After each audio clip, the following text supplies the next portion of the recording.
Here's why you play Hayabusa, the Crimson Shadow, as a jungler. First off, he has insane burst damage thanks to his scaling skills and ultimate, making him deadly against squishy heroes. He also has high mobility with his dashes and teleports, allowing him to chase enemies or escape sticky situations with ease. On top of that, Hayabusa is an excellent split pusher because of his ability to quickly clear minion waves and pressure side lanes. However, Hayabusa is very squishy, meaning he can be taken down fast if caught by CC. He's also weak in team fights when his ultimate is not available or when facing multiple tanky heroes.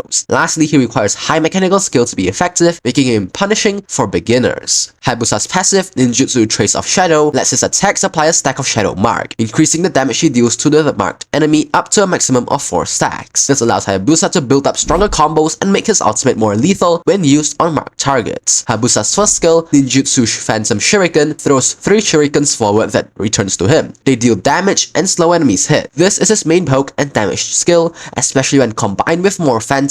Hitting enemies also restores energy, letting him use skills more often. Hayabusa's second skill, Ninjutsu Quad Shadow, allows him to dash and release 4 phantoms that spread out. If they hit an enemy hero, they stick to them and let Hayabusa teleport to the phantom's location. This is his main mobility skill for engaging, dodging, or escaping, and it also reduces the cooldown of his first skill when used effectively. Hayabusa's ultimate, Uigi Shadow Kill, makes him vanish into the shadows and strike enemies multiple times in an area. The attacks prioritize enemies marked with his passive and consumes the marks for extra damage. This is his primary burst tool to eliminate squishy targets instantly. A typical skill combo for Hayabusa is to start with his second skill to dash and place a phantom on his target. Follow this by using his first skill to land shurikens and apply shadow marks. Then blink back with his second skill if needed. Once the enemy has enough marks, unleash his ultimate for maximum burst damage. Afterward, finish off with his first skill and escape using the remaining phantoms. Moving on to builds, I usually build Magic Boots, Hunter Strike, War Axe, Blade of Despair, Sea Halberd, and finally Malefic Roar. These are the emblems that go along with this build. As for battle spells, the best battle spell for Hayabusa's jungler is Retribution to secure buffs and objectives. Hayabusa destroys squishy backline mages and marksmen who lack strong CC such as Chang'e and Sicilian, since he can dive and burst them before they can react. However, Hayabusa struggles against heroes with targeted crowd control like Franco and Kaja, who can lock him down before he escapes. Hayabusa pairs well with fighters like Lapu Lapu and Alpha, who can initiate fights and allow Hayabusa to follow up with his burst to finish off priority targets. You should start by upgrading your first skill at level 1, prioritize maxing the first skill for damage and energy sustain, then the second skill for mobility and cooldown reduction. Most importantly, upgrade the ultimate whenever available. Playing Hayabusa effectively requires patience and precision. Always look for isolated targets since his ultimate is much stronger when fewer enemies are around. Use the second skill creatively. Place phantoms in different directions to give yourself multiple escape paths before diving in. In jungler rotations, try to maximize energy recovery by hitting creeps with your first skill to keep your tempo high. During mid to late game, pressure side lanes with split pushing as Hayabusa can clear waves quickly and escape with his second skill if enemies try to collapse. Avoid forcing big team fights unless you are confident the enemy's squishies can be picked off first. Mastering his combos and phantom positioning is key to unlocking his full potential.